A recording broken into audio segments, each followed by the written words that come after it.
Madam President of the European Central Bank, dear Managing Director of the International Monetary Fund, Excellencies, dear Governor Holzmann, ladies and gentlemen. Good afternoon. My name is Barbara Kolm and I'm the Vice President of the Österreichische Nationalbank, Austria's central bank, which is a member in the Eurosystem. Today, I have the immense pleasure of welcoming you to the first joint SUERF GVI OeNB Vienna Economic Dialogue.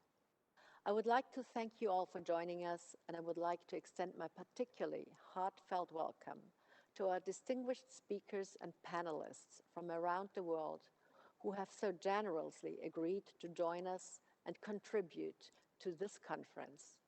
It is truly your participation which turns this event into a truly international dialogue of the highest caliber.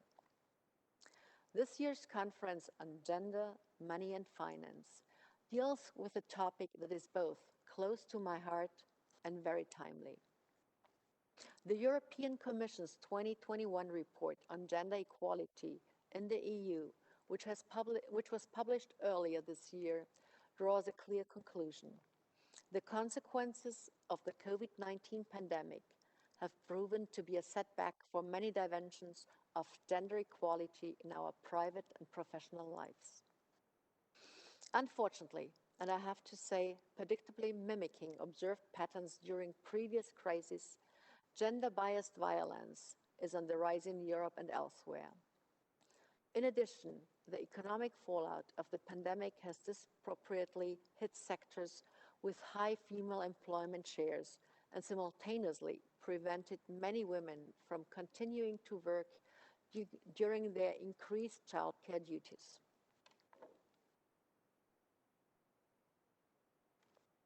And yet, paradoxically, it seems that many governmental special task forces created to tackle precisely these challenges exhibit a striking underrepresentation of women.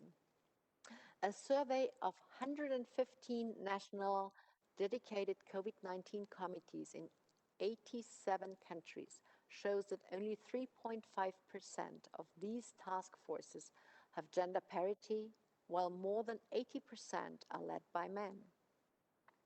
Let me be frank with you, ladies and gentlemen. The evidence is clear and mounting that uncomfortable imbalances such as these are not the result of random draws, much less of meritocratic selection.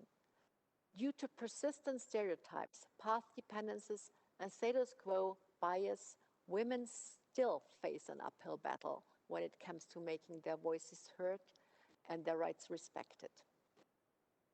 In her recent book, Invisible Women, Exposing Data Bias in a World Designed for Men, Caroline Criado Perez provides myriad enlightening and sometimes breathtaking examples testifying to the unfortunate timelessness of what Simone de Beauvoir has put into words already more than 70 years ago. And to quote de Beauvoir, "The representation of the world, like the world itself, is the work of man. They describe it from their point of view, which they confuse with the absolute truth." Session 1 of today's conference addresses the question of how to achieve gender-inclusive visions and answers to our current challenges. Invincible rather than invisible are two panelists of session 1. IMF Managing Director Kristalina Georgieva and ECB President Christine Lagarde. They will undoubtedly have a lot to share with us when discussing the role of gender in economic policy making. For all we know, measuring the causal effect of policies of gender parity and vice versa, identifying the influence of gender on policy decisions is notoriously hard. Now, as argued by Professoressa Paola Profeta, one of our speakers in session 2 this afternoon, monetary policy making may be an exception to this rule. Since monetary policy is decided on the basis of fairly widely known technical considerations, that can be controlled for in empirical work, it seems to be a particularly well-suited field of disentangling the impact of gender on public policy outcomes. Building on these insights, recent research shows that gender indeed does matter for central banking. For example, while women tend to prioritize output and employment concerns during the deliberation phase of monetary policy meetings, their male colleagues appear to focus more on inflation and price stability. And for those of you who prefer narratives on regression tables, let me point towards former Federal Reserve Governor Ben Bernanke's famous 202 remarks on the impact of Anna Jacobson Schwartz and Milton Friedman's book, A Monetary History of the United States in 1867 to 1960. And I quote,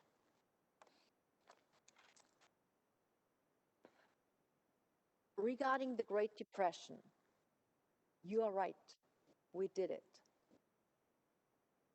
We are very sorry, but thanks to you, we won't do it again." By revisiting the role of the Federal Reserve during the Great Depression of the 1930s and thereby shaping the intellectual roots of monetarism, Anna Schwartz crucially contributed to our understanding of economic crisis while also paving the way to price stability to become the dominant target of monetary policy.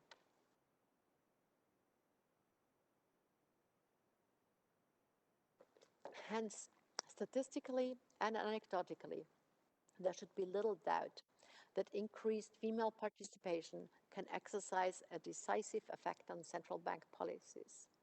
I'm sure that session 2 of today's conference will shed more light on how this effect plays out in concrete cases.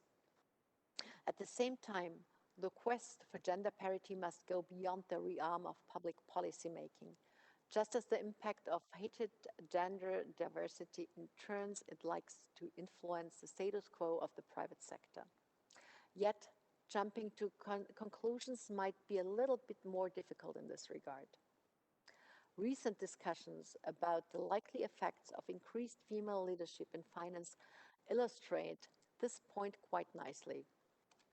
On the one hand, what the economists described as the Lehman sisters' fancy as early as 2009, namely the idea that women are generally more risk-averse than men, has by now been established as a well-documented fact.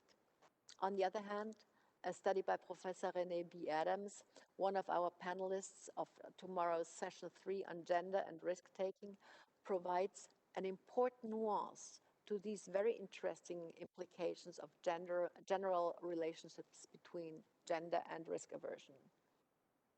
Professor Adams would probably argue that all else being equal, stronger female representation on bank boards may indeed have a mitigating impact on the buildup of systemic risk in the financial system. To put this in President Lagarde's words, and let me quote again, "If it had been Lehman sisters rather than Lehman brothers in 2008, the world might well look a lot different today."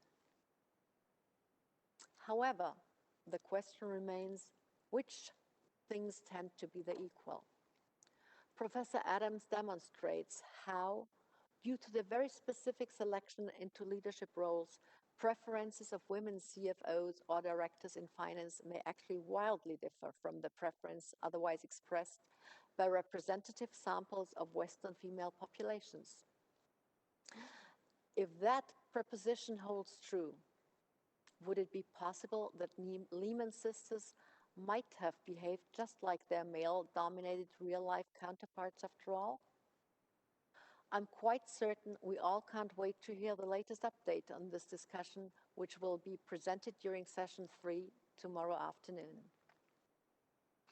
Those of you acquainted with the works of Virginia Woolf will know that the recourse to metaphorical sisters as a marvelous trick that allows us to imagine a counterfactual, more gender-equal world was brilliantly used long before 2009.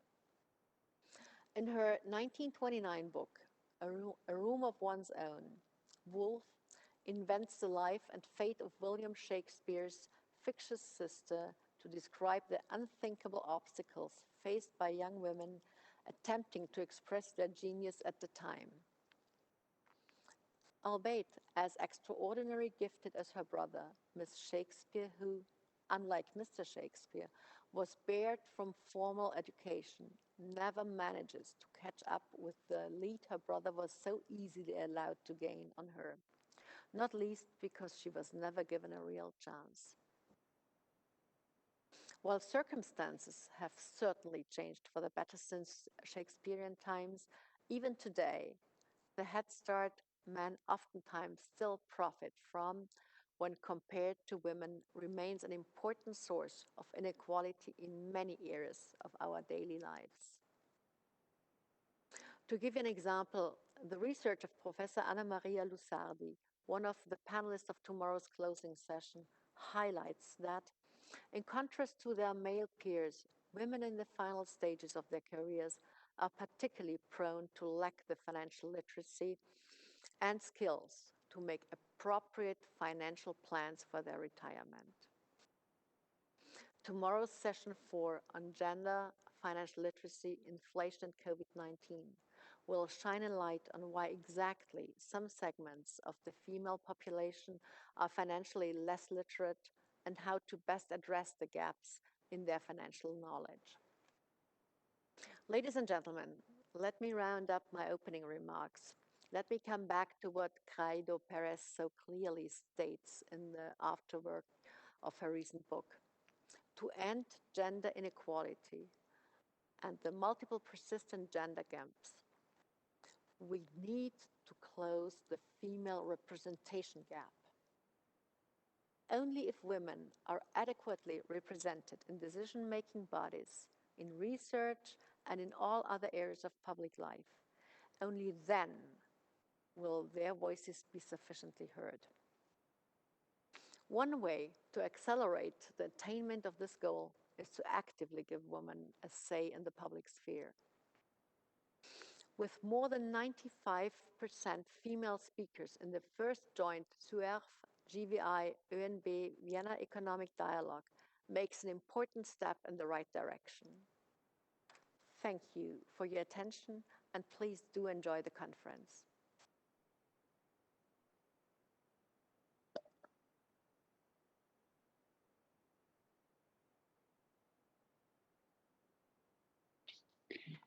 Thank you very much for those opening remarks, Vice President.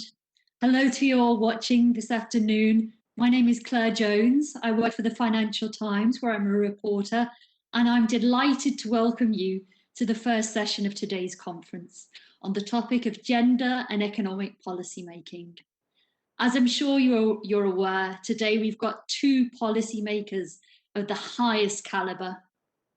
We have Kristalina Georgieva joining us from the International Monetary Fund in Washington, where she is Managing Director, a position she has held since October 2019. Before that, she was across the road at the World Bank, where she was CEO. At the fund, Madame Georgieva succeeded our second panelist, European Central Bank President Christine Lagarde, who was the first female head of both the Central Bank of the Eurosystem and of the IMF. Before our two panelists give their opening remarks, I would first like to give the floor to Robert Holzmann, Governor of the National Bank of Austria. Robert, the floor is yours. Thank you very much, Claire. Good afternoon, good morning, good evening, everyone.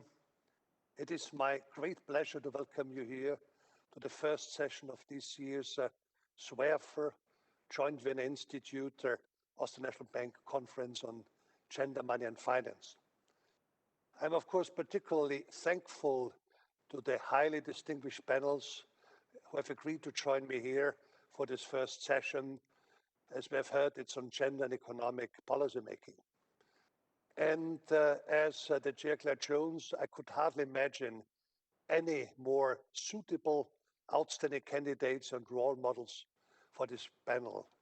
And hence, I'm also very happy and I'm honored to welcome Christine Lagarde, the President of the European Central Bank, and Kristalina, Georgieva, Managing Director of the National Monetary Fund, as panelists for this first session. It's a special privilege also because I had the privilege of working with them, and even now and in the past.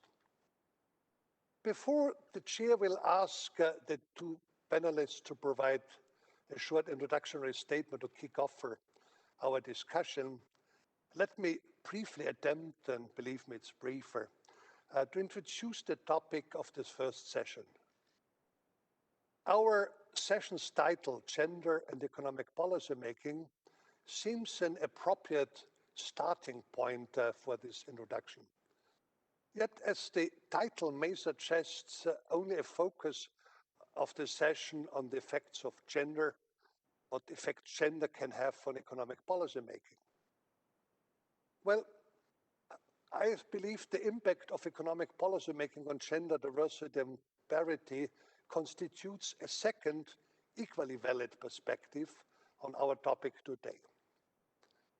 And here, in her recent book, Gender and Equality in Public Policy, Professor Paula Profetter, whom I also had the pleasure of having professional contacts in the past, and who will take care as part of the panelists of session 2 of this conference, describes the two perspectives. The first perspective is the political economy angle, and the second one is the public economics view of the link between gender and economic policymaking.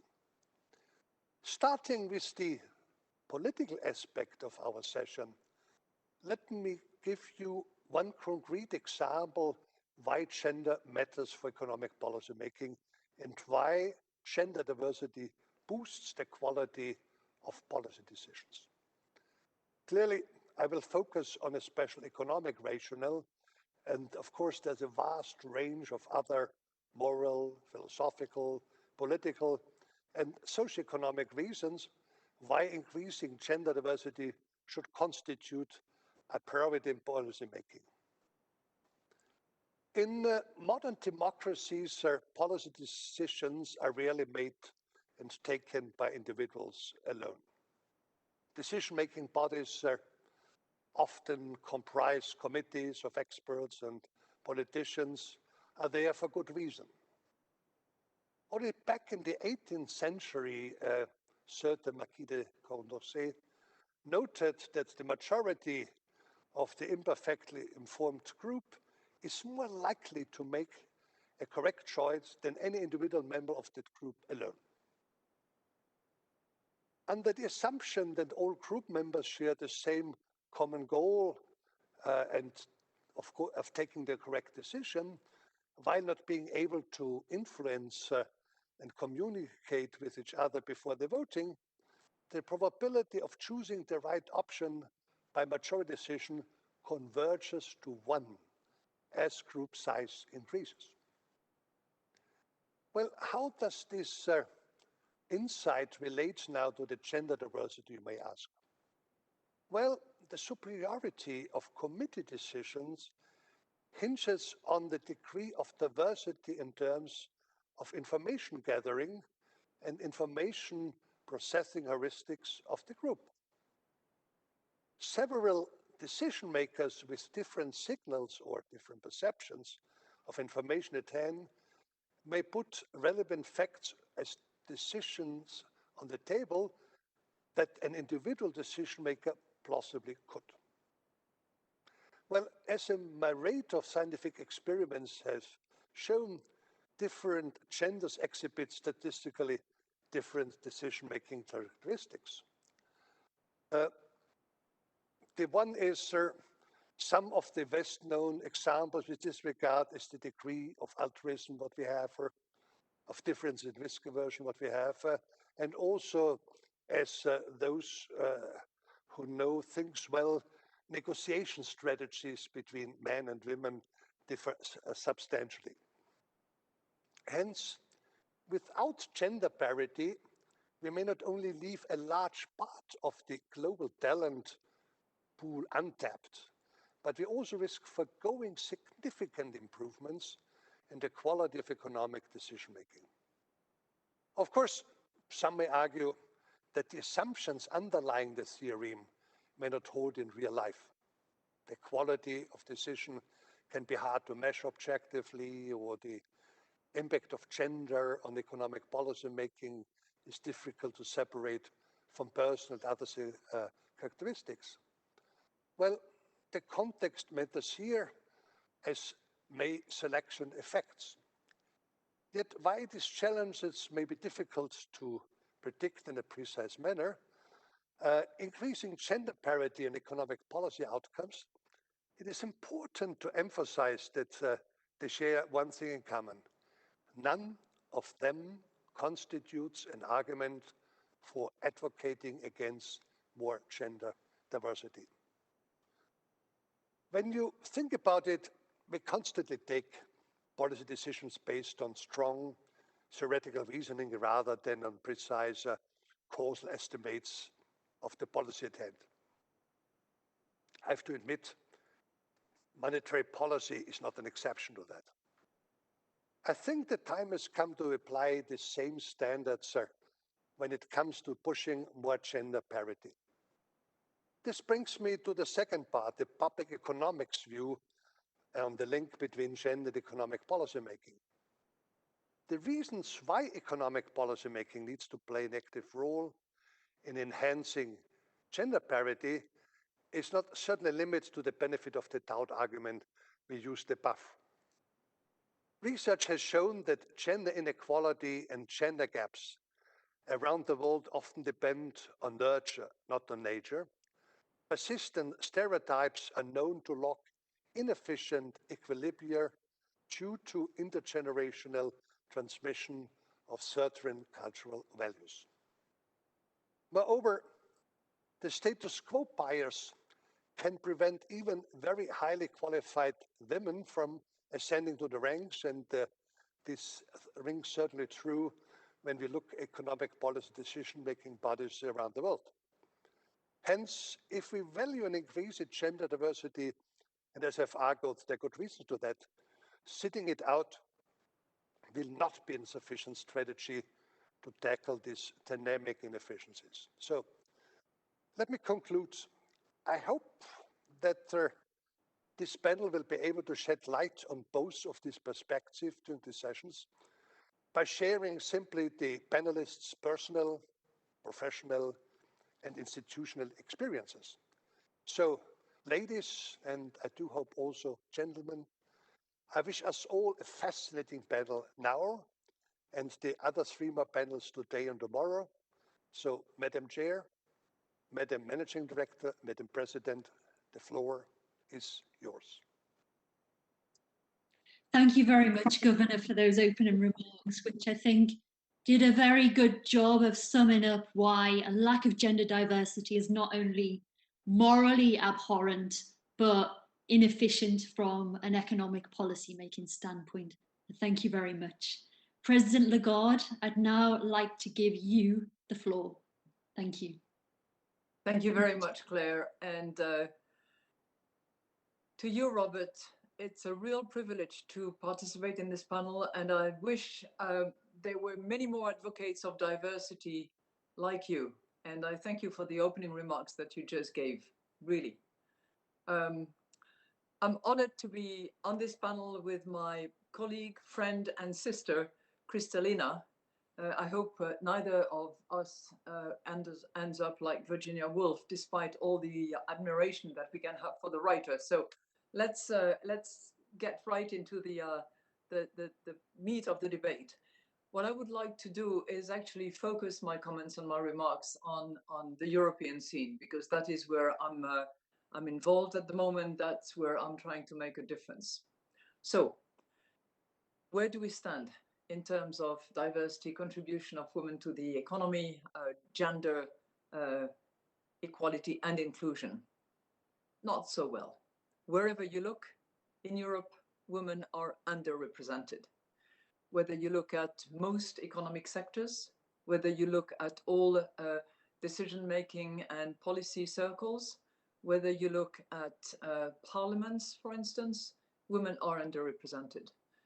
If in Europe, European Parliament include about 1/3 of women representatives. If we look at most of the board of publicly quoted company, again, a little less than 1/3 of board members are women. And if you look at chairmen and CEOs, it's hardly 20% that are actually not 20%, 8% CEOs and chairmen are women in publicly quoted companies. So not great. Clear underrepresentation. Does it look better in central banking circles, in banking circles at large? Not really. When I look back at the history of the ECB, of all national central bank governors that sat at the table of the governing council of the ECB, there was only one woman, one in 20 years' time. Up until now, where luckily, with Isabel Schnabel, who is a member of the board, and myself, there are not two women. So we doubled the number of women. History. But it's only 2 out of 25. And if we look at the banking sector at large, and this is based on a very good study that was conducted by terribly competent economists at the IMF, which I'm sure has been updated since my days under your leadership, Kristalina, 20% of board members are women, and only 2% are CEO or chairman. So nothing really to write home about. And we clearly need to see an improved situation. I think there is hope, because I look at those that are sitting just behind those at the head table. And the deputy governors are almost half women, half men. So if things go well, there will be progress. It's a big if, because moving from being deputy or being second in command to being in charge or in command is a big step to climb.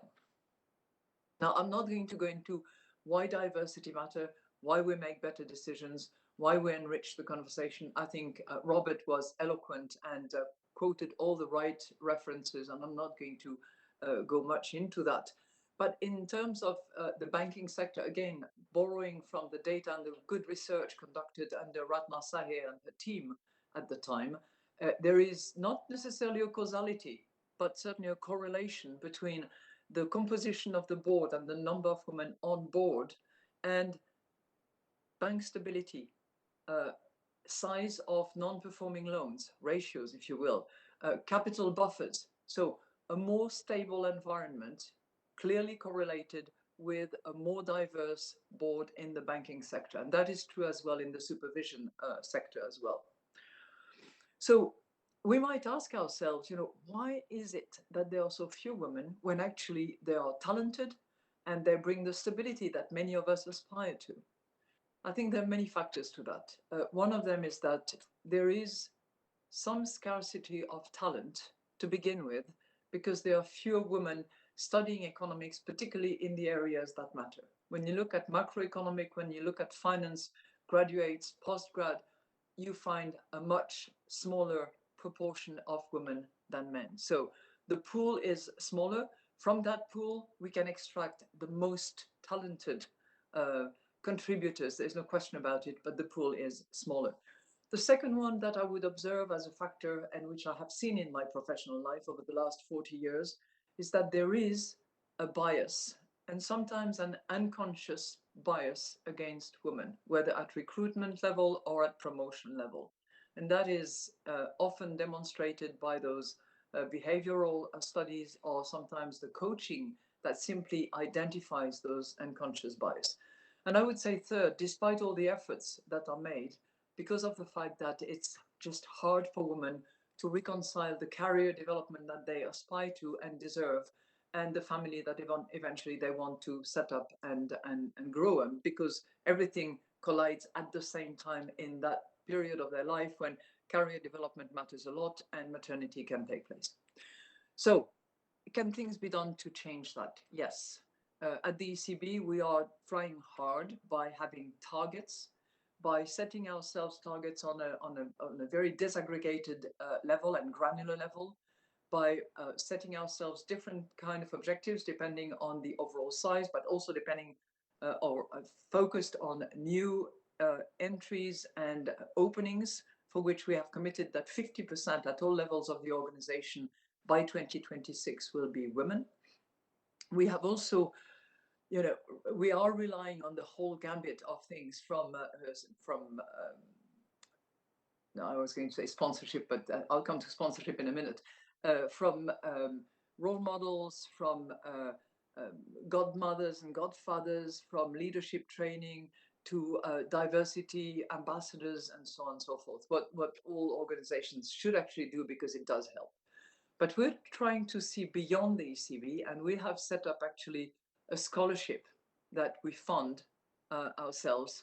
And it's not intended just for ECB staff. It's for anybody at master's level who is intending on continuing studies at post-master level, who is a female, who is facing financial hardship to continue, and for whom scholarships are available. I'm signaling that because the deadline actually ends next week. So for those in the audience who are keen to continue their study and face financial hardship, still time to register and to try to apply. We have quite a lot of candidates and dedicated staff members at the ECB that are scrutinizing the applications and will be attributing those scholarships. And I would add as a final point, because I know that we should be brief, that in addition to talent and competence and the waste of it that leads to bad quality decisions, or at least quality that could be improved, I would like to just remind ourselves that women are identified as carrier, mediator, merchants of trust. And that has been particularly evident during the time of crisis. When you look at the studies that were recently conducted, there's a very good Harvard Business School publication that was issued recently. Women are perceived, not necessarily are, but are perceived by public opinion, by constituents, as better managers, better leaders in times of crisis. And the cause for that is because they inspire more trust. Trust is something that is very much in demand at the moment, and that is in shortage. So not to rely on women, not to use them, not to include them, is clearly passing on something that is very, very seriously needed at the moment.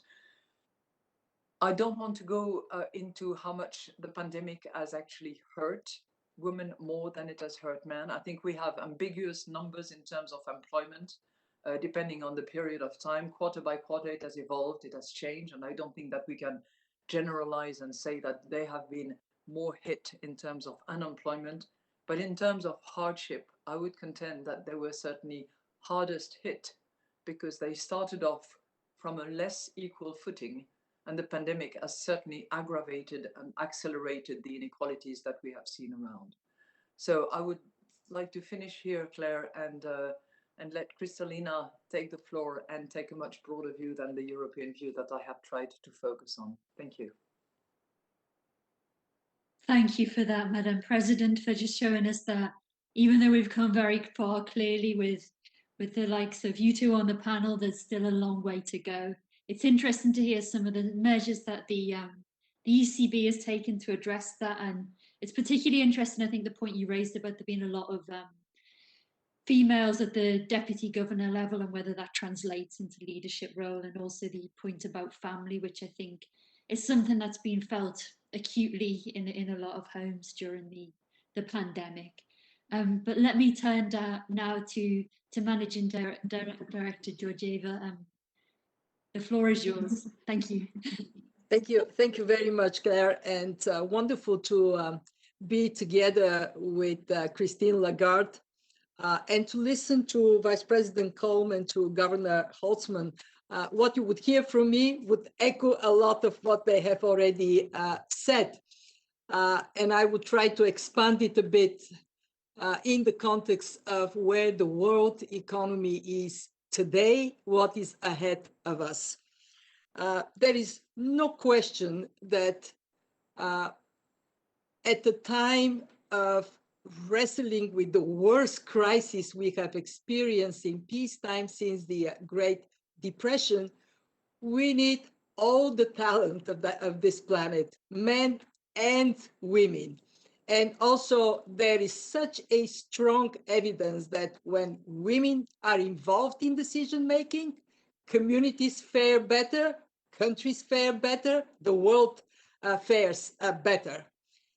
And it is right now paramount that we recognize how much we have to step up, we women, but also men, to make more space for women. And I will concentrate on three critical challenges that are ahead of us.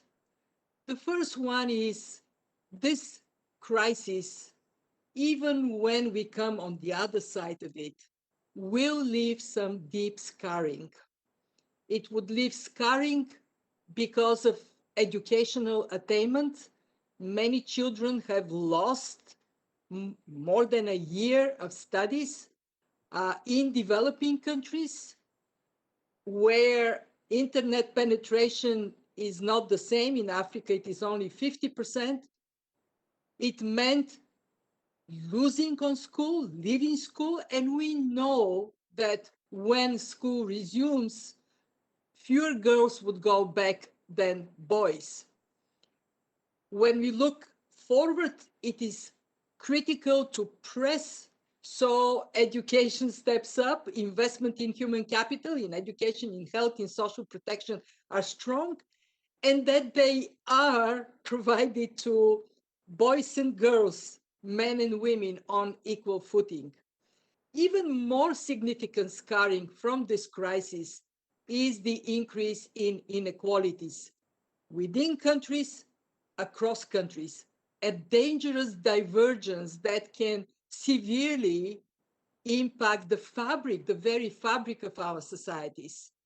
Within countries, we know who is hit the hardest: young people, low-skilled workers, and women. And Christine is right, the evidence on employment in advanced economies is ambiguous. It looks like there is return to employment fairly equally from gender perspective, but in developing countries, this is not yet the case. In developing countries, women are more in the informal economy, that in the contact-dependent industries is really suffering. And in both developed and developing countries, this recession is a mom session. We call it she session, but the accurate term is mom session, because it is mothers of young children that have hardest time to return to work. And when they're low skilled, the hit on them is very severe. Across countries, we see advanced economies pulling out. They have more fiscal space to act, more monetary policy space. They also have much better access to vaccinations, whereas developing countries, for these two reasons, being constrained, are falling further behind. And again, we have to think of how we can overcome this scarring by bringing more the care and empathy of women. Christine spoke very clearly about trust, that women are more trusted. Women also show more empathy. They're more likely to think about the vulnerable, those that are left out. They're more likely to recognize that policies are for people, and we need to understand how different groups of people are affected, and therefore much more likely to pull us out of this. My message is to women: step up, be counted. And of course, that is a long-term proposition. We have made some progress. We have to do more. My second point is on the biggest lesson we learned from this crisis, and it is the importance of resilience. After 2009, we concentrated on the resilience of the banking sector, and it has paid off. We are not faced right now with a financial crisis. But that concept of resilience was too narrow. First, it did not include the non-banking financial institutions, the unfinished agenda from 2009. But second, it doesn't recognize that in a more shock-prone world, and we know climate is a big source of shocks yet to come, we have to build resilience in a more comprehensive manner. And it is much more likely when we have women at the decision table that this would happen. Resilient people, resilient planet, resilient economy. And to respond to Christine, she asked whether we have updated the study that says, despite the evidence that women in leadership positions in the financial sector correlates to more resilient financial sector, the picture is pathetic. I mean, only 2%, Christine, still 2%. There hasn't been a big move up of women CEOs of banks, and slightly more than 20% of women on boards. I, for one, believe that we have to be determined, and on the question of should there be quotas, I am on the view that yes, if we know that our financial sector would perform better with more women, and we see they're too slow to climb up, maybe we do have to put a ladder and force that climbing up to happen faster. I can live with targets, but I cannot accept that we just let it happen on its own, because it's going to be too slow to serve the world, not just women. My third point is digital. Who is the big winner of this crisis? It is the digital economy. And there, the place of women is still to be acquired. Only 10% of fintech owners and board members are women. And that holds the increased access to digitalization for women, and it holds back the expansion of women in fintech. And actually, IFC has done a very interesting study that shows that first, investment teams are tilted towards being mostly men in fintech. And then second, when you have women, the likelihood of opening up investment opportunities for women jumps up multiple times. So if we want the future to be one in which the access to fintech and development of entrepreneurship of women is boosted, now is the time to again press and step up. I want to say a word, and Christine also talked about it, of our own responsibility. We have to walk our own talk. At the IMF, I was very fortunate to come after Christine. She built that clear understanding that womenomics is just good economics. So we have gotten ahead. She built a pipeline of women, and I am very proud. Christine, I have been waiting for this moment to report to you. Because you built this pipeline, from 25%, we are now close to 40% of women directors. To be exact, we have 37% women directors, and we will go to equality in ranks for sure, because we are building this pipeline. But most importantly, the IMF is very actively engaging the membership on building capacity in finance authorities, in economic policy, especially on the issue of gender-based budgeting, because when budgets change, then the economy does better. Over the last year of crisis, we have been relentless in pressing for this gender-based budgeting because of the scarring I spoke about, because of the pressing needs to come out of the crisis stronger. We have done overall training on gender-based budgeting for 114 countries, a lot of it with the Joint Vienna Institute. Last year alone, 2020, we did training for 58 countries.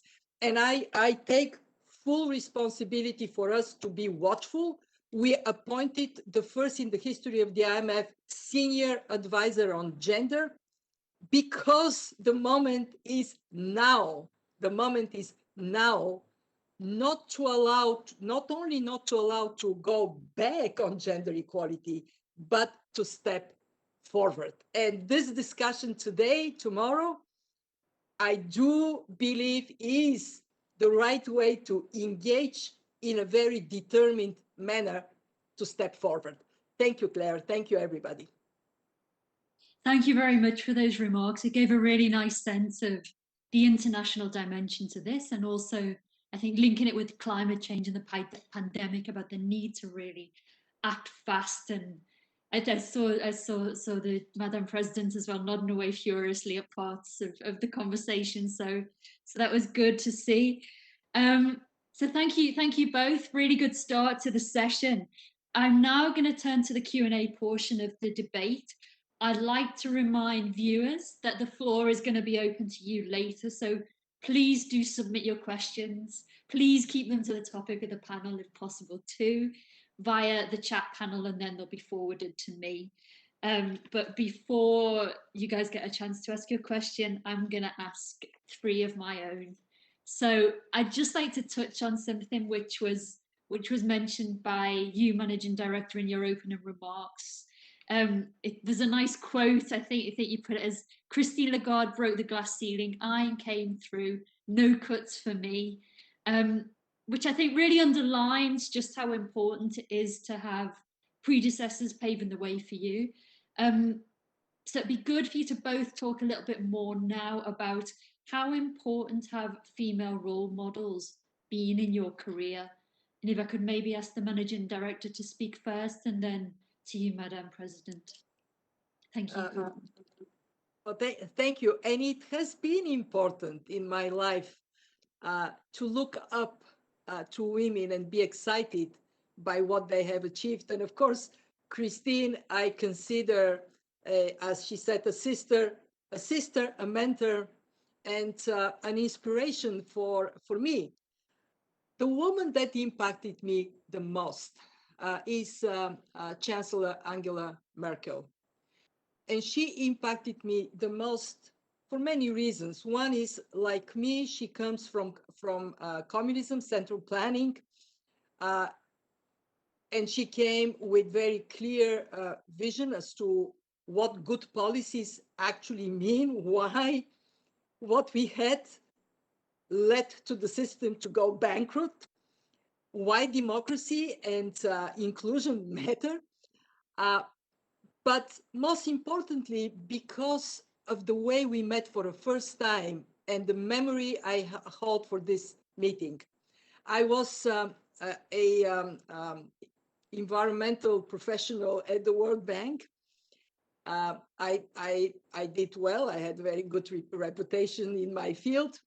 And Angela Merkel came to the World Bank as a Minister of Environment for Germany. I'm sitting in my office doing my work. The phone rings, and it is the then Managing Director of the bank calling me directly, personally, and saying, Kristalina, whatever you do, drop it and come to my conference room. I rushed to his conference room. I walked in, and what did I see? Angela Merkel with her delegation, all women. The World Bank, all men. So I was called to the rescue to bring some gender diversity, to say to Angela, well, there are women at the bank. But that picture was embedded in my brain, and it actually led me to recognize that I personally have a responsibility to step up, that women have to take charge. So there is this diversity of views that we are able to make better decisions. And I have one message to women that are listening. Support other women.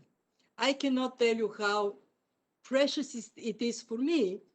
I sit in the spring meetings this year of the IMF, and Christine sends me a short text of, bravo, you did very well. it matters. And I heard from Chrystia Freeland, the Deputy Prime Minister, Minister of Finance of Canada, the same thing. I sent her a text and she thought it was very important. So my message is we have to lift up our presence and our responsibility. And we need to recognize that there is camaraderie we owe to each other. Yes, he for she is important, but she for she is at least as equally important. Absolutely. I couldn't agree more, and some really nice anecdotes there too. If we could now turn to President Lagarde. Thank you. Oh, thank you. Thank you for your question. You know, I don't have illustrious or famous examples to give you, but I have a very close one, which has mattered to me all my life and still matters to me, although she's gone. But my clear main inspiration, first inspiration, was certainly my mother. Became a widow at the age of 39, had 4 children to raise, had to sort of pull up her socks, roll up her sleeves, get on with the job, make a living, and more importantly, make sure that we had the right education and could find our way in life.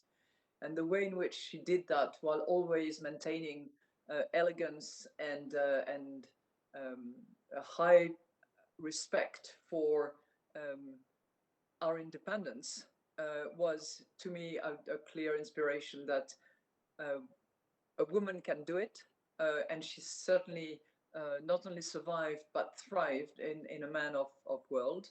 And in the face of adversity, even though we're not necessarily trained for that, prepared for that, we can adjust, we can grit our teeth and smile, which is something that I've also learned from the synchronized swimming national coach that I had, who used to say that when the going gets tough, grit your teeth and smile, and things will look a lot better.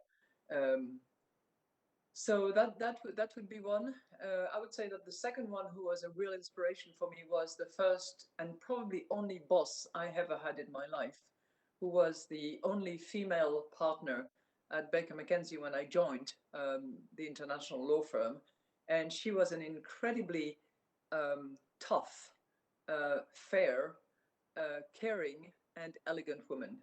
And I'll never forget, as I was often confronted to the toughness of the lawyer's world back 30 years ago, 40 years ago, actually, she used to say, you know, play the game of boys, fight the fight of boys, but never give up on yourself and stay true to yourself.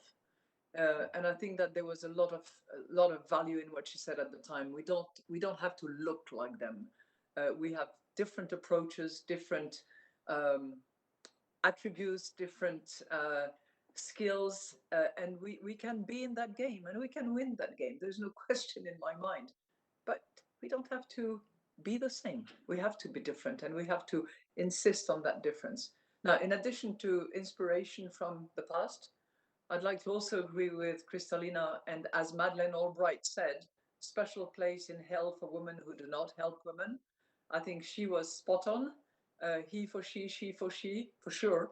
But it changes the conversation, and it changes the whole environment and the perception when there are several women at the table. It's very lonely when you are the only one, and it's tough when there's 2, 3, 4. That changes the scene big way. Absolutely, and I think you've hit the nail on the head in saying why role models are so important, from the sense of, you know, I think there is a feeling that if you want to succeed, you have to have these quote unquote male characteristics, whereas, like you say, bring what you have to the table, be true to yourself. And yeah, I mean, I think that's the only way to be in the long run. I'd now like to turn to policy making. It's come up a few times already, but there's been a lot of people who've really suffered from the pandemic. It's really increased inequality, but I think it's fair to say that the brunt of the pandemic has been borne by women. And I would think it would be important to ask the question now to both of you: is there a case for specific policies coming out of the crisis to target that disparity? And if so, what does the right balance between monetary and fiscal policy and structural policies look like? If we could maybe go with you first, Mr. President. Not the easiest question, I know, but a very important one, I think. You know, I'll spare you the acknowledgement, because whether they were on the front line and working much harder than everybody else, or whether they were in you know, low skills and sometimes darker and underground sectors of the economy, it's clear that women took the brunt, and the biggest brunt of the crisis, particularly given the fact that no matter how much lip service we pay to equality, women tend to carry a heavier share of the, you know, home tasks and children bearing and schooling that took place during the pandemic. And I think that the numbers are there and speak for themselves. It's generally, you know, men do pick up a bit of that, but it's generally half of what women do on both accounts, children and homework, work at home as well as homework, actually. So it's a fact. You know, from a monetary point of view, there is a limited goal, if you will, a limited objective, which is that of price stability, with an aim which is defined by in relation to inflation, and clearly restoring, making sure that there is price stability, that there is financing in the economy so that all entrepreneurs, men and women alike, can have access to financing, is something that we always try to achieve. And on that page, I think that we have to continue doing that. We have to continue being accommodative, because we certainly are not yet on the other side of the bridge of the pandemic, and we have to wait until we are well into the recovery to you know, consider other options. I think we are still very much in that journey.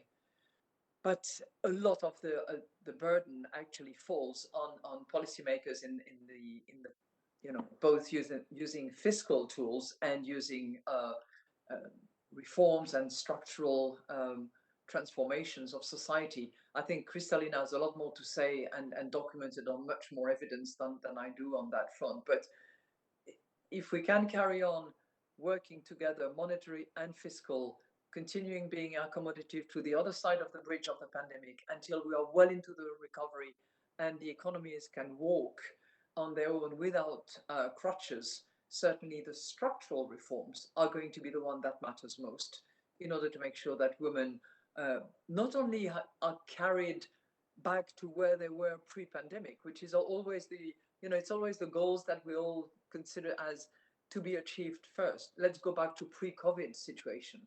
Well, it's not only pre-COVID situation when it comes to inequality, it's restoring the situation ante quo, but also dealing with those inequalities that pre-existed. And you know, I'll leave it to Kristalina, because she's dealing with those structural reforms much more than a central bank governor does.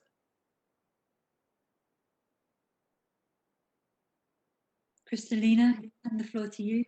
Yeah, thank you. When we look at the policies from the perspective of women, how they are affected and how they contribute, certainly monetary policy has a role, to the extent that as Christine said, thinking of the right balance between inflation and employment.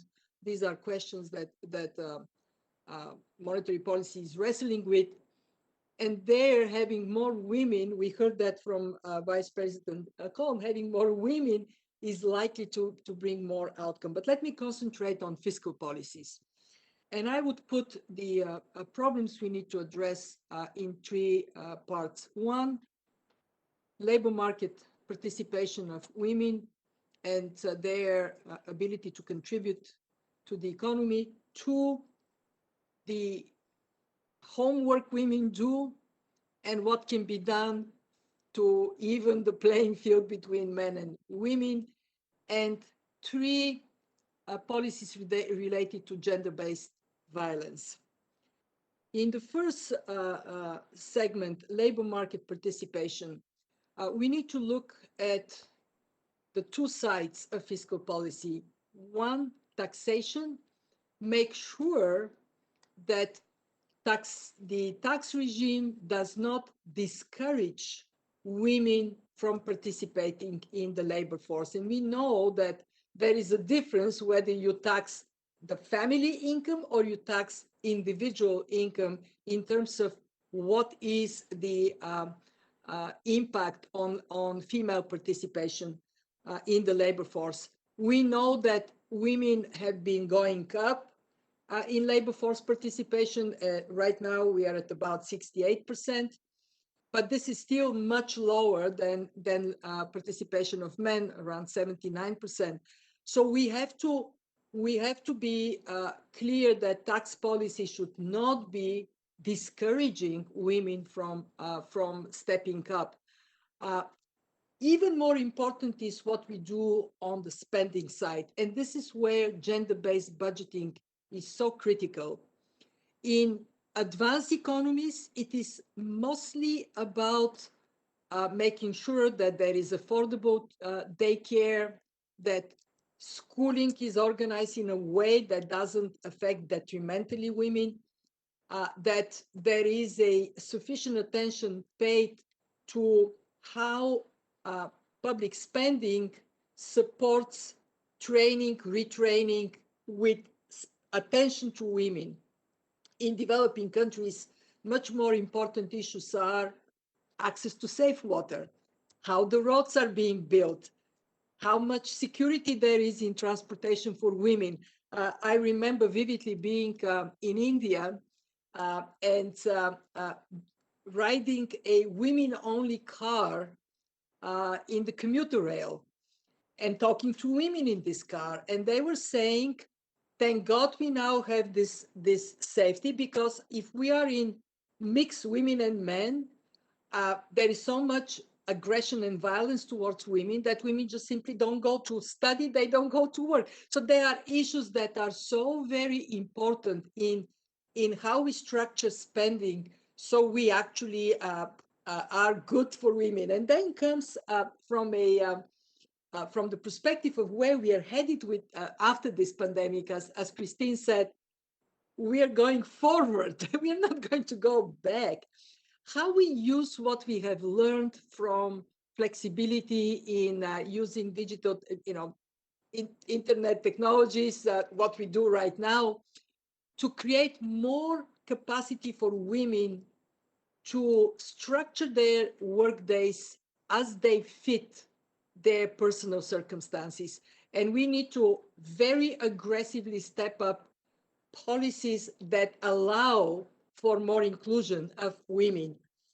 And I want to say a word on policies related to gender-based violence. It is incredibly disturbing. We have seen in some countries calls to hotlines increasing 5 times, up to 5 times.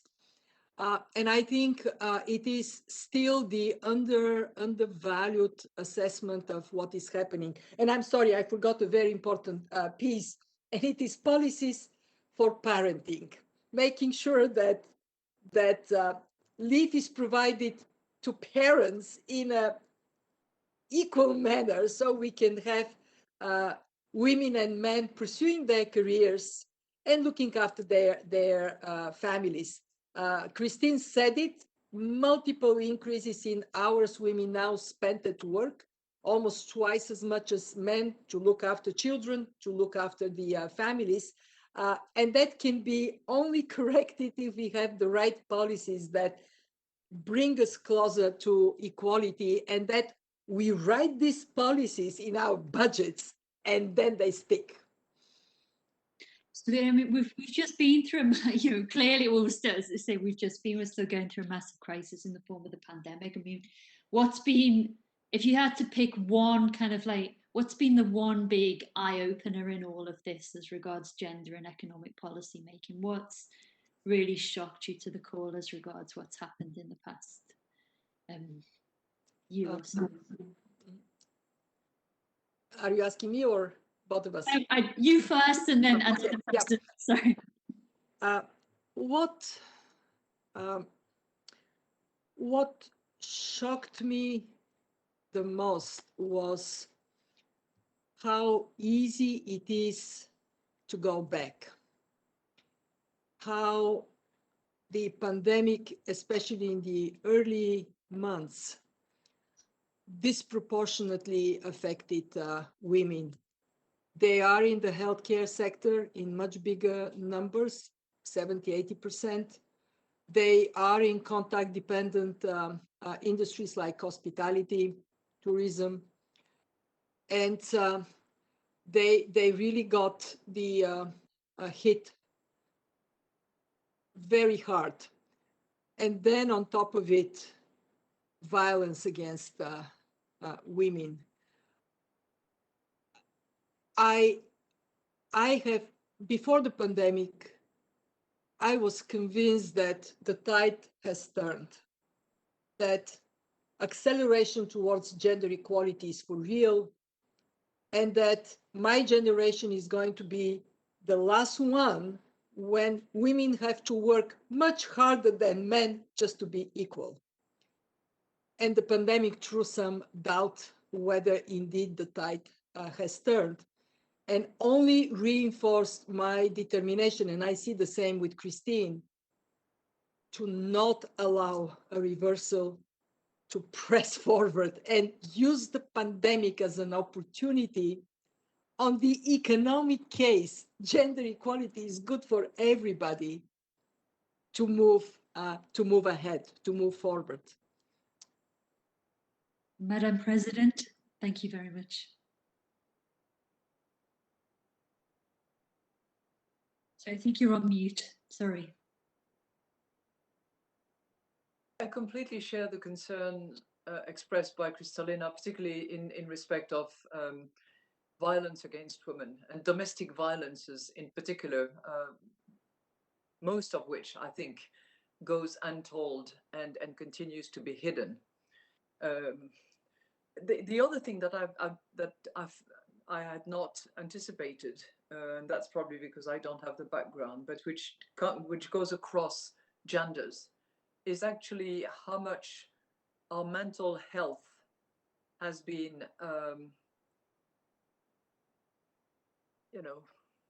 affected by this pandemic, and it cuts both ways. It shows how fragile we are, and how care and empathy, as identified earlier by Kristalina, are needed in order to support each other. So that's in a way the dark side of it. We are vulnerable, we are fragile, we need each other. Women and men can support each other, and women can bring something to the table. I think the bright side of it is that it is because we are together, it is because of those social ties, it is because we form societies that we are mentally a bit more stable. Sometimes I question my own stability occasionally, but be it as it may. And that's encouraging. We are not those sort of lonely characters trying to find and make sense of all this. We are in this together. We were in this mess together. We are going to have to come out of it together, and we'd better make sure that we can be together. Yesterday in Paris, cafes reopened, and it was just unbelievable to see suddenly men and women sitting at tables, enjoying a cafe at the terrace, and suddenly this bounds between individuals, men and women, really restored a sense of community. We have to work in those directions, and communities will not be formed and will not be restored if they don't include equally men and women with the same respect and the same space. Yeah, I think that's great. I mean, that's a theme I think we should take across all of the sessions in this event, just to remind ourselves how fragile economic progress can be and how important it is to show solidarity in ensuring that the progress that has been made is not reversed. We've been, not surprisingly, we've been inundated with questions. So I'm going to skip my final panel question and move on to some questions from the audience. First of all, I'd like to ask an interesting one from Katinka Novotny of the Austrian broadcaster ORF, who asks, studies have shown, again, we've touched on this, studies have shown women tend to be more cautious. Are they missing out in a low interest rate world? I think that's one for you first, Madam President. It's not because interests are low for long that women are not successful when it comes to financial performance. I think that, you know, there's so few women and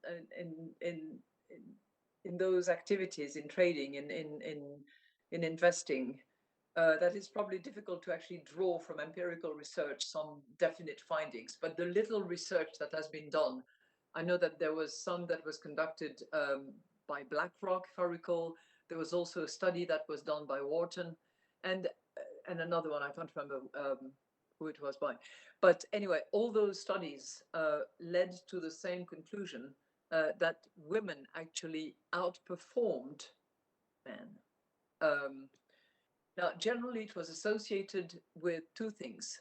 One is they took a longer term view of investment, and the frequency of their trading was a bit slower. But be it as it may, the result was there. They were outperforming men, and sometimes in not insignificant proportions. So I would trust women, whatever the environment, they can just do it, and sometimes better. Sure, and maybe to update the Lehman Brothers sisters parallel, we could maybe look at Bitcoin bros rather than Bitcoin sisters, and yeah, I think that might emphasize. I bet you something. I bet you there are fewer investors in Bitcoins in the female community of investors than in the male community of investors. But that's only a bet. I'd be very surprised if I was wrong. I would too. If I can add to that, so take the continent of Africa. The evidence is categorical that African women are better entrepreneurs than African men. And African women have 6 times less access to financing than African men. So the question for us is, where women entrepreneurship is still not blossoming, what are the policies that can be put in place to create more opportunities for women in this low interest rate environment? In other words, we need to remember that sometimes women are not participating, not because they're cautious, but because they have no access. And my second point is that given where we are with the real economy recovering in some parts of the world faster than in others, but in some parts struggling to recover, and where the market is, and the fact that more and more the term frothing is being used, that there is a little bit overvalue. Maybe it is not a bad thing to have a bit more caution, so we don't end up creating more risks than is appropriately to bear. So these are my 2 contributions. 1, give more access to women if you want them to be there more. And 2, don't forget that it is not so bad to have aggressive behavior and caution all in the same place. And I've always wondered with this topic, which touches on another question that we've got from Julie Nelson, who's one of the speakers, one of the forthcoming panels tomorrow, who notes about these characteristics of caution and whether women are more caring and empathetic. Now, how do you view that? I mean, Julie makes the point, is that all women, some women on average? And is it something which you think is this innate to women, or is this a factor of the experience and the environment of women perhaps feeling oppressed in certain situations and that leading to an abundance of caution.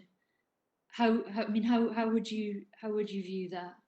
But the evidence is actually not so categorical that all women are cautious all the time. In fact, there are some studies that show that women are taking more risk in that. Christine talked very, very well about it, in this long-term horizon that they put in mind. Not necessarily they are all the time more risk adverse.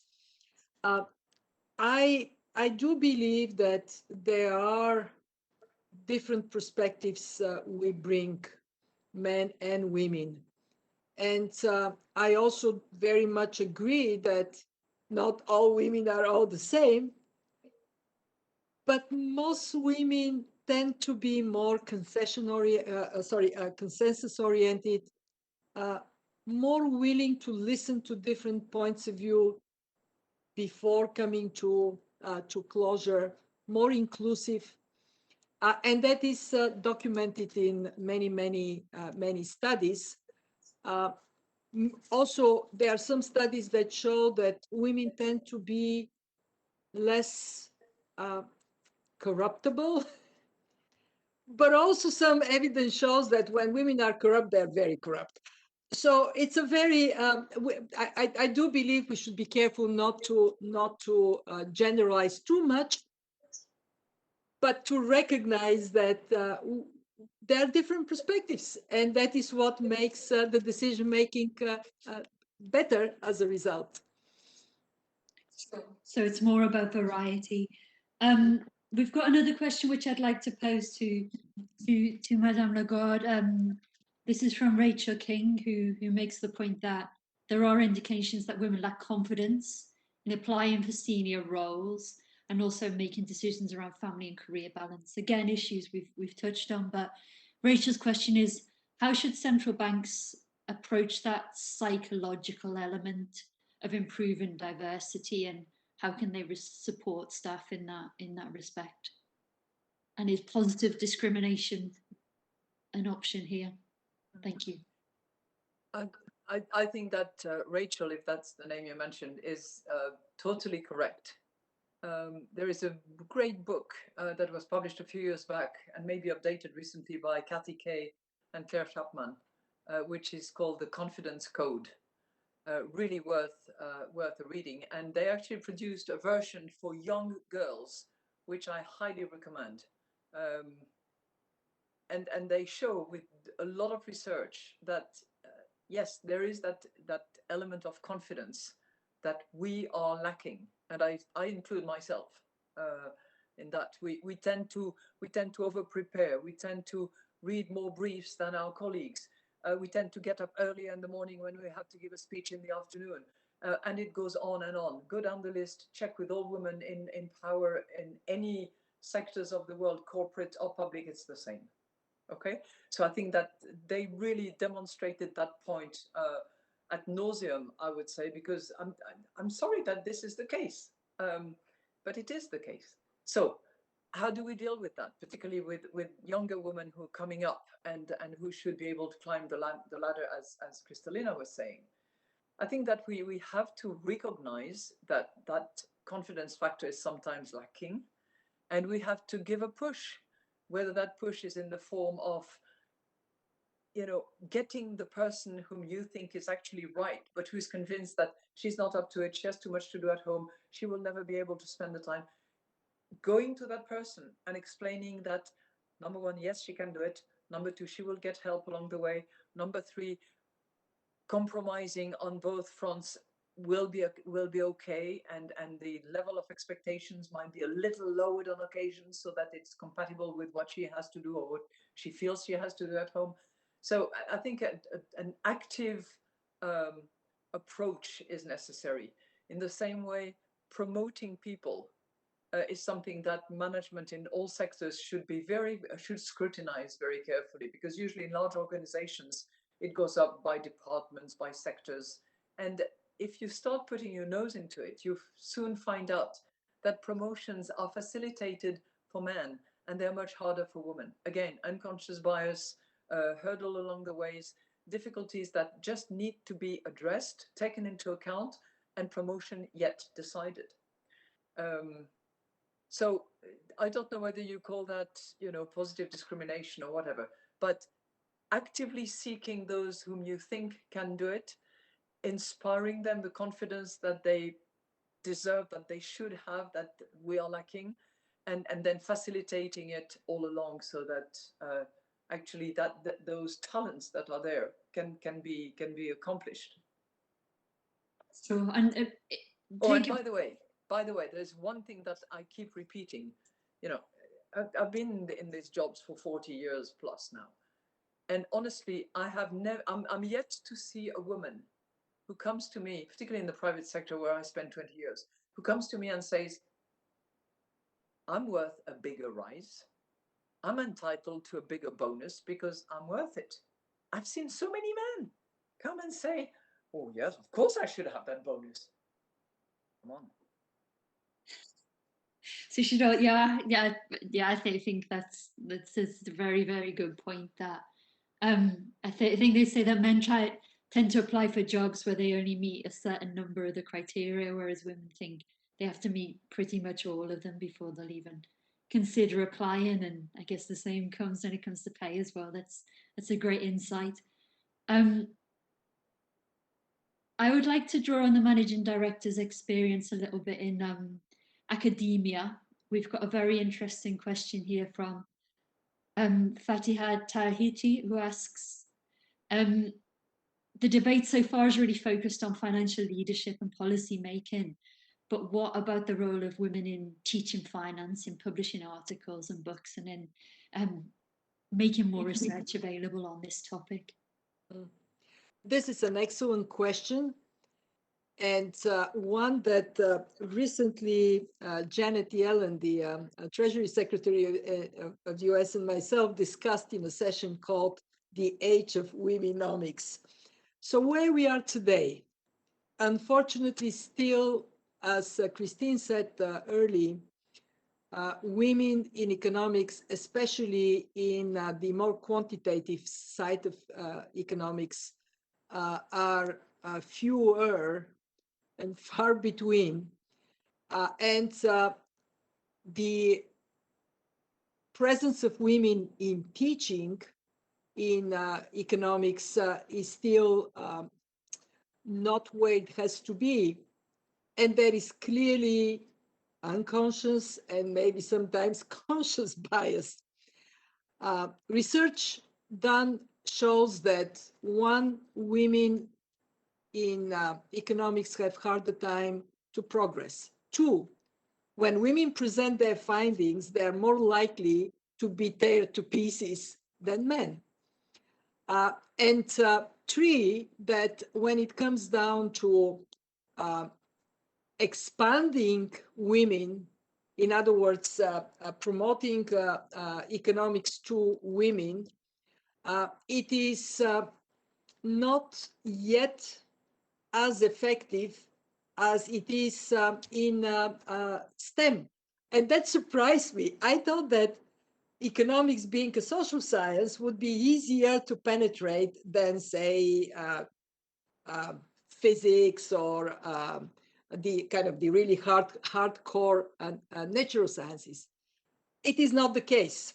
So what it means is that we have huge responsibility to turn this around, to be very clear around the problems that exist, and then put in place structural measures to address these problems. I'm very impressed by what Christine is doing in ECB, putting forward scholarships. I actually thought, we need to look at what we do at the fund. We are extremely determined to get more young women to come to work at the young women economists, but also to promote the success of women. And here is some good news. When women academics succeed, that has probably the best marketing impact. I am extremely proud of Christine recruiting Gita Gopinath to be the chief economist of the IMF. She came from Harvard. She has a tenure in Harvard. She's fantastic. We have a chief economist at the World Bank, a woman following another woman, and that is where the biggest marketing comes. Having Janet Yellen and Chrystia Freeland, finance ministers of two big economies, Nadia Calvino in Spain, Sri Mulyani in Indonesia, central bankers, women in Malaysia, in Russia. We ought to lift up these examples, but also to conclude, we have a responsibility to actually go more often to campuses. And listening to your question, I'm marking for myself, Kristalina, put on the calendar at least 2-3 times a year, be in universities, talk to young people, excite them about a professional future in economics.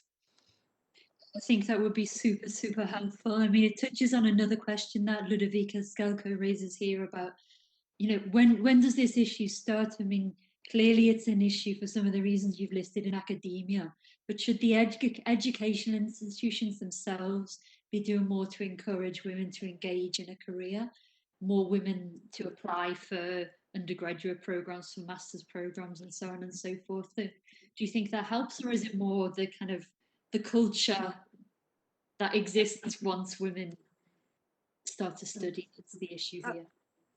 Well, I actually see a very big role in public policy, making it more accessible for young girls to get into universities in economics. And we know that scholarships are a very important instrument. Make it more attractive. If you know that you have a problem, deal with the problem proactively. And also, we have to figure out, and we haven't quite yet done it, how to emulate what is done in STEM. Like taking, I visited once in Germany, a very cool high-tech factory. They built it with glass where the things are happening, the robots and whatnot. And they would bring classes of boys and girls, and the target are the girls, to get them excited. So how can we emulate something like this in economics? How can we make it cool and bring the kids, younger age, high schoolers, to see the coolness of it? I'll tell you, it's a bit unrelated, but significant. One of the things I take pride in my life is that in '89, when Bulgaria moved from central planning to market, I wrote the first macroeconomics and microeconomics, actually the first microeconomics first, and then macroeconomics textbook. I wrote it for young people who lived in a non-market economy. So I made an extra effort. So it is fun and it is understandable and it's simple and it has anecdotes and students can actually laugh when they read it and understand it. And I'm now thinking, well, and by the way, they still read this. I mean, it is still in circulation because it is so simple. Maybe we have to do some of this. How do we get into cartoons that are fun in economics so kids get more excited about it? Absolutely. I mean, I think that's one of the problems I found in economics education, was that there isn't enough emphasis on kind of making it echo what is happening in the real world sometimes. I mean, this is going back a few decades now, so maybe it's changed since. But yeah, I think it sounds like a really interesting textbook. And but it hasn't changed. Oh God, that's dispiriting. I think there was a lot of hubris about as well in economics, was my impression, that they thought they'd solved all the kind of like they had all the answers to all of the big questions about what to do in aggregate demand. Yes, they still think so. Oh, really? Claire, can I mention one thing, because Absolutely, please. We're finding it helpful, and we're going, I think, to change it a little bit. But in addition to the scholarship, we're also now doing and have been doing for a few years. So it's not me who started it; it was my predecessor, Mario Draghi. We have an annual contest amongst all schools of Europe. So the 19 member states of the euro area.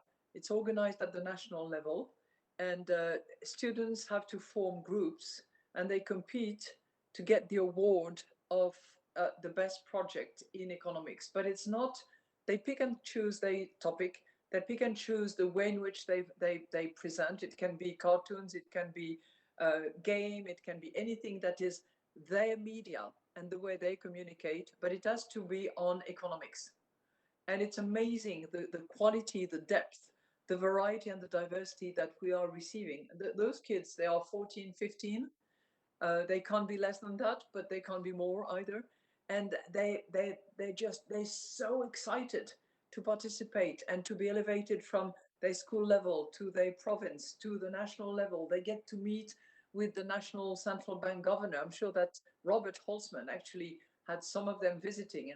And then the best of the best, they get to come to the ECB and they receive the award, and I give them a speech and they take a photo with me. And it all sounds a bit silly, but it's really important. And for some of them, they've said, I had a team of all girls last week, because we gave the award last week, all girls from Luxembourg, 6 of them all together, winning this context for the country. And some of them said, I want to be an economist. I really enjoyed that so much, and I want to be one of you. So I think there are lots of little things that we can do to give them the not the passion, but at least the interest in how things are organized. Which I think it really segues nicely into the final question that I'd like to ask. I'm really sorry if we hadn't had a chance to ask your question. We've had so many, but I've tried to ask as many as possible. But just as a final takeaway, I'd like to ask both of you, for the young would-be economic policymaker sitting there at home today watching this, what would be your one piece of advice about how to achieve their dreams?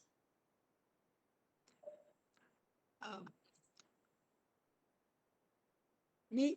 Okay. Sorry. Yeah.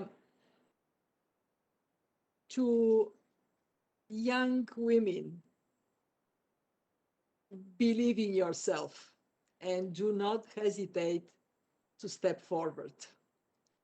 You owe it to yourself first and foremost, but you actually owe it to your family, to your community, to your country. And do not shy away for asking what is right for you. It is so very important that we do benefit from your talent. Can I share my favorite saying about women is from Eleanor Roosevelt.